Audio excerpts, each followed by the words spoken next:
फ्राइम्स बनाने के लिए मैंने यहाँ पर लिया है 1 कटोरी चावल। ये हल्का परमल चावल है। कभी भी हमें कोई भी पापड़ या फ्राइम्स फिंगर्स बनाने हो तो उसके लिए हमें ब्रांडेड चावल नहीं लेना चाहिए। हल्का चावल होना चाहिए। साधारण भाषा में कहूँ तो जो मार्केट में सबसे सस्ता मिलता है वही चावल होना चाहिए। और हो सके तो चावल पुराना होना चाहिए। इससे हमारे पापड़ और फ्राइम्स फूलते और कुरकुरे अच्छे बनते हैं। आप चाहें तो इन चावल की जगह टुकड़ा, जिसे कि हम चावल की चूरी कहते हैं, वो भी ले सकते हैं। तो अभी मैं इसे मिक्सर के जार में पीसकर इसका बारीक पाउडर बना लेती हूँ। इसे पीसने में मुझे 1 मिनट से भी कम समय लगा है। अब ये चावल का आटा हम उसी बर्तन में डालेंगे जिसमें कि हमें इसे पकाना होगा। मैंने इसी कटोरी से नाप कर चावल लिए हैं, तो इसी कटोरी से नाप कर मैं 5 कटोरी पानी डाल रही हूँ। 1,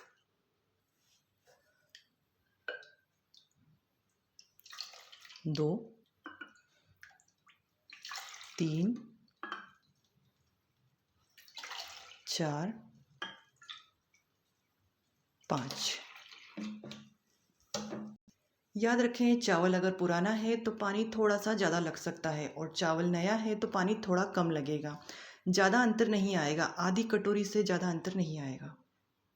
और अब मैं इसके अंदर डालूंगी 1 छोटा चम्मच पापड़ खार। अगर आपके पास पापड़ खार नहीं है तो आप खाने वाला मीठा सोडा भी डाल सकते हैं। पर पापड़ खार मार्केट में किसी भी किराना दुकान पर बहुत ही आसानी से 10 रुपये का 100 ग्राम मिल जाता है। तो जब भी आप कोई पापड़ या फ्राइम्स बनाएं तो इन्हें खस्ता और कुरकुरा बनाने के लिए पापड़ खार डालें। आधा छोटा चम्मच डाल रही हूँ नमक। अब हम इस घोल को हाई फ्लेम पर पकाना शुरू करते हैं। इसे हम मिक्स करेंगे क्योंकि अभी तक हमने इसे मिक्स नहीं किया है। इस घोल को हमें इसी तरह से नहीं छोड़ना है, इसे थोड़ा थोड़ा हम मिक्स करते रहेंगे और आप देखेंगे कि 2 मिनट में ही ये घोल हमारा काफ़ी गाढ़ा हो जाएगा। और अगर आप मिक्स नहीं करेंगे तो इसमें गुठलियाँ पड़ जाएगी और ये आइट साइड से चिपकने भी लगेगा। तो मैं अभी इसे हाई फ्लेम पर ही पका रही हूँ, इस तरह से मिक्स करते हुए। अभी इसे इस तरह से चलाते हुए मुझे 1 मिनट हुआ है और आप देख सकते हैं अभी तो इसमें कोई अंतर नहीं आया है। 2 मिनट के बाद आप देख सकते हैं कि इस तरह से बबल्स आने लगे हैं और घोल हमारा गाढ़ा होने लगा है। याद रखिए, इस घोल को पकाने के लिए मोटे तले वाला बर्तन लें। जब इस तरह से बबल्स आना शुरू हो जाए तो इसे एक बार अच्छी तरह से पूरे आइट साइड से और नीचे तले तक चला लीजिए। और अब इसे ढककर हम 8 मिनट तक पकाएंगे। 2 मिनट तक हमने इसे अभी मिक्स किया है और 8 मिनट और पकाएंगे, मतलब हम इसे पूरा 10 मिनट तक पका लेंगे। 1 मिनट के बाद मैं इसे फिर से चला लेती हूँ। इसे चलाना ज़रूरी है ताकि ये तले में चिपक ना जाए। और हम इसे नीचे तक चलाएंगे।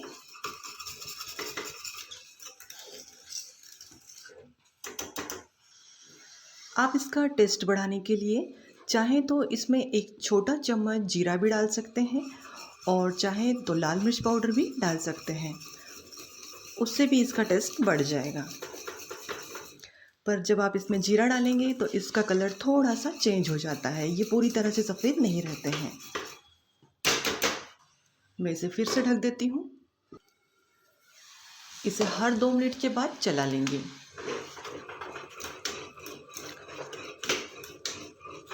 अगर आपके पास मोटे तले वाला बर्तन नहीं है तो आप इस तरह से कोई भी लोहे का तवा या फिर पुराना तवा ले लीजिए और उसे रख दीजिए गैस के ऊपर और उसके ऊपर हमारा ये वाला बर्तन रख दीजिए और अब लो फ्लेम पर इसे पकाइए तो ये चिपकता नहीं है।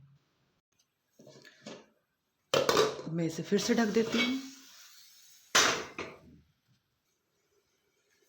इसे पकाते हुए मुझे 10 मिनट हो गए हैं, तो अब मैं इसे एक बार फिर से चला लेती हूँ।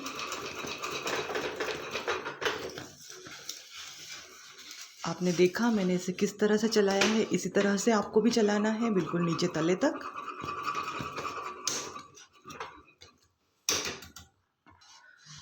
पूरा 10 मिनट पकने के बाद आप देख सकते हैं कि हमारा घोल इतना गाढ़ा है। इससे ज़्यादा पतला नहीं होना चाहिए और ना ही बहुत ज़्यादा गाढ़ा होना चाहिए। तो अब मैं फ्लेम को ऑफ कर रही हूँ।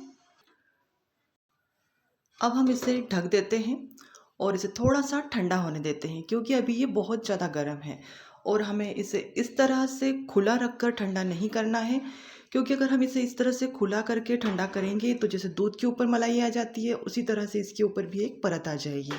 तो अभी मैं इसे ढक देती हूँ और हम इसे ढक कर 50% से थोड़ा सा ज़्यादा ठंडा होने देंगे। फ्राइम्स मैं यहाँ पर प्लास्टिक शीट पर बना रही हूँ, तो हम इसके ऊपर थोड़ा सा तेल लगा लेते हैं ताकि फ्राइम्स चिपके नहीं। फ्राइम्स मैं यहाँ पर किसी मशीन में नहीं बना रही हूँ। आप घर में सामान लाते हैं और जो भी खाली पैकेट आते हैं वही ले लें इन्हें बनाने के लिए। इसे इस तरह से ग्लास में रखेंगे।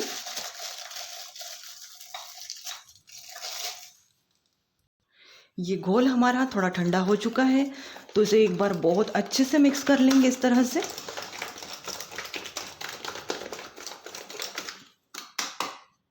अब इस घोल को इस खाली पैकेट में इस तरह से डाल लेते हैं। बचे हुए घोल को ढक देंगे। इस पैकेट को आप चाहें तो इसी तरह से मोड़ लें या फिर चाहें तो रबर लगा सकते हैं, पर मुझे बार बार बनाना है तो मैं रबर नहीं लगा रही हूँ। अब किनारे से इसे थोड़ा सा कट कर लेंगे।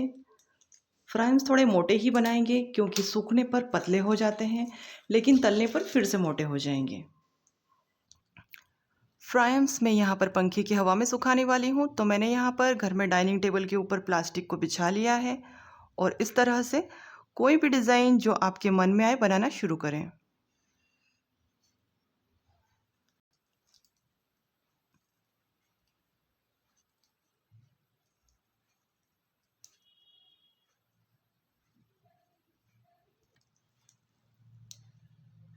सारे फ्राइम्स मैं इसी तरह से बना लूँगी।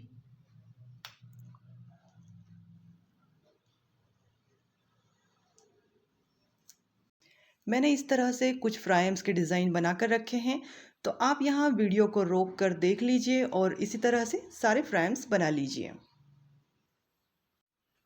सारे ही फ्राइम्स मैंने यहाँ पर बना लिए हैं और मैं इन्हें पंखे की हवा में सुखा लूँगी। यहाँ पर मेरी बेटी ने कुछ अल्फ़ाबेट बनाए हैं, आप देख सकते हैं। तो ये फ्राइम्स आप बच्चों से भी बनवा सकते हैं। फ्राइम्स सूख गए हैं। नमक को मैंने यहाँ पर एक पुरानी कढ़ाई है लोहे की, इसके अंदर गर्म होने के लिए रख दिया है। तो अभी हम नमक को हाई फ्लेम पर गर्म कर लेते हैं। इसी नमक में मैंने कल मूंगफली के दाने बनाए थे, तो ये नमक मेरा कल इस्तेमाल किया हुआ है और आप इस नमक को बार बार इस्तेमाल कर सकते हैं। तो यहाँ पर नमक गर्म हो चुका है। हम फ्राइम्स को नमक में डाल देते हैं और मैंने वीडियो को जूम किया है, आप ध्यान से देखें।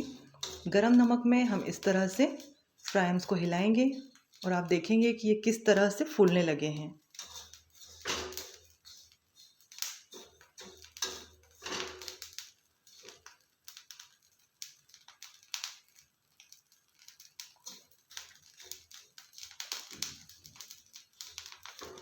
सारे फ्राइम्स फूल गए हैं, तो मैं इन्हें निकाल लेती हूँ।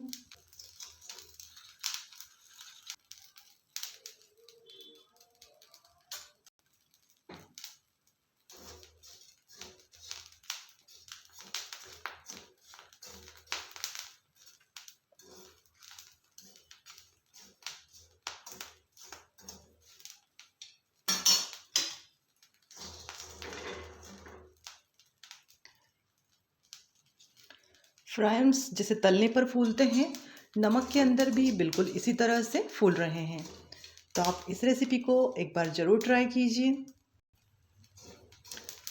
फ्राइम्स को नमक के अंदर डालना है और थोड़े से हिलाना है और हम इन्हें हाई फ्लेम पर भूनेंगे।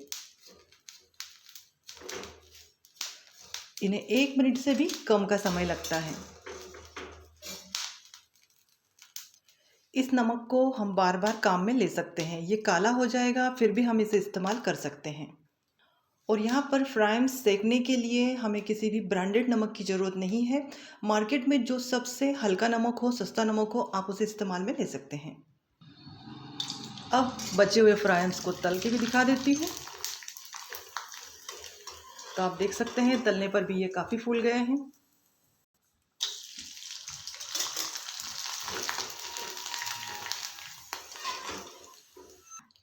ये वो वाले फ्राइम्स हैं जिन्हें हमने नमक में सेका है और ये वो वाले हैं जिन्हें तला है। तो दोनों एक जैसे दिखाई दे रहे हैं और दोनों ही बहुत ही क्रिस्पी हैं। तो अब आप इन फ्राइम्स को सेक कर भी खा सकते हैं। आपको मेरी आज की रेसिपी पसंद आई हो तो इसे लाइक कीजिए और भी इस तरह की रेसिपीज़ देखने के लिए मेरे चैनल को सब्सक्राइब कीजिए।